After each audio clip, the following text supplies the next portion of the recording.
Welcome back. We're talking about the results of the National Beef Quality Audit, and we're here with the experts. Let's return to our discussion. Now, Keith, there are a lot of differences from one end of the beef supply chain to the other, and one of those is the language each one of us uses. Now, how was that manifested in this year's audit? Well, as I mentioned earlier, for the first time we were able to quantify in the phase one of the National Beef Quality Audit the responses to the face-to-face interviews.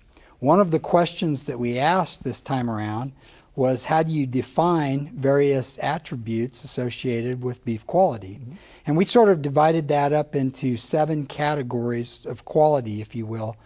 We had food safety, we had beef eating satisfaction, mm-hmm. how and where the cattle were raised, mm-hmm. lean, fat, and bone, or carcass composition, weight and size, genetics, and then visual characteristics. Mm. And these buckets of quality categories, they applied regardless of whether you were a cattle feeder or you were a retailer or a food service operator. You could define these categories however you wanted. And what we found is that some of the definitions for those categories were vastly different from each other. And so, for example, the quality category, how and where the cattle were raised, we had extremely different answers depending on whether you were a cattle feeder versus a retailer versus a food service operator versus a packer. And so that was where some of the disparity in definitions associated with beef quality came in. Well, does that really matter? I think it's important because it indicates to us that there is a discontinuity in how we communicate up and down the supply chain of the beef industry. So, for example, as you move closer to the consumers, then things that were more important to retailers and food service operators were sort of social type of issues, animal well-being, those types of topics. As you work back upstream in the supply chain, cattle feeders, for example, I think things like vaccination, health history, health management practices were more important. And so things change depending on where you were in the supply chain. And that indicates to us that there's a difference in economic signals that perhaps are being passed up and down the chain. For example, when it comes to carcass weight, we know that carcass weight has continued to increase for the last 100 years, basically. I don't think there's any consumers that are going into grocery stores and asking the grocery merchandiser to provide bigger steaks for them. So the economic signal for larger cattle is not coming probably from consumers. And so you have to wonder, where is that being introduced into the marketing chain? Because there certainly is an economic signal for cattle producers to raise bigger cattle. That's interesting.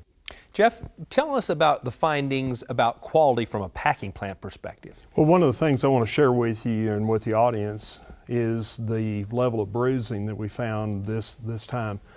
In 2005, in the quality audit, we had 64.8% of the carcasses that had no bruises. This year, in 2011, it was to 77%, so a great increase in the number of cattle without bruises.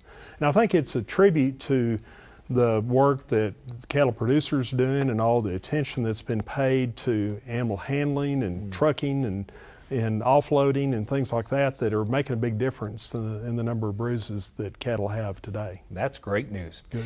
Jason, you told us that you engaged producers in a new and unique way in this year's audit. How did they perceive quality? Yeah, we asked them, when you hear the term quality relative to the beef industry, what does that mean to you? And the 2 answers that came to the top were raising cattle and calves that are healthy, and also producing beef that is safe and wholesome.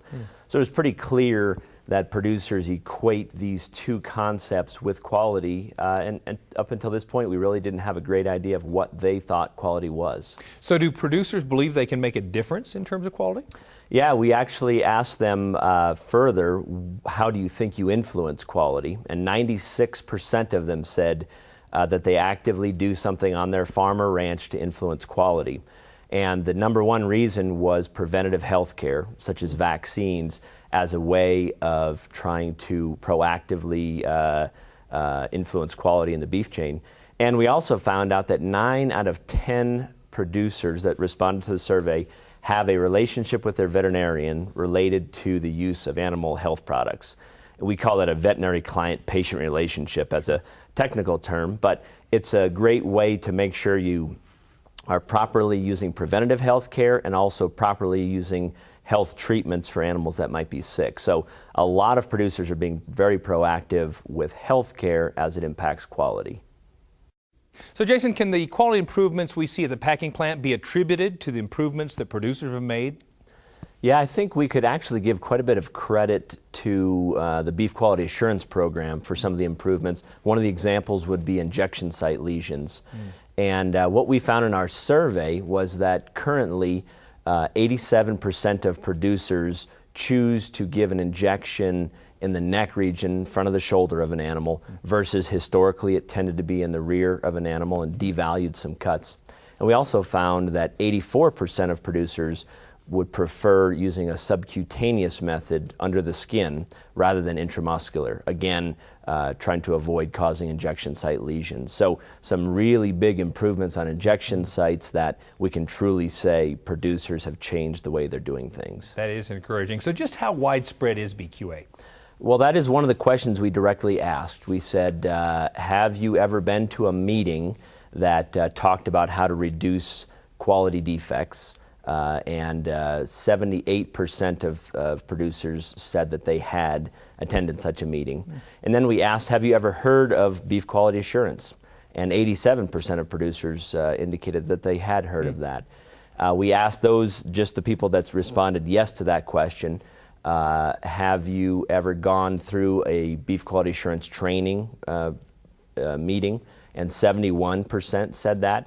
So ultimately, of all the people that took our survey, 43% were beef quality assurance certified. So that's a huge number of producers out in the country. Dr. Patterson, you and your team at NCBA lead the Chekhov-funded BQA program, and I'm interested, how have you been able to make this information on animal handling techniques so available to so many people around the country, and what impact has it had? Well, it's had a great impact of what you don't see in the audit now, injection site blemishes, bruises, those kinds of issues.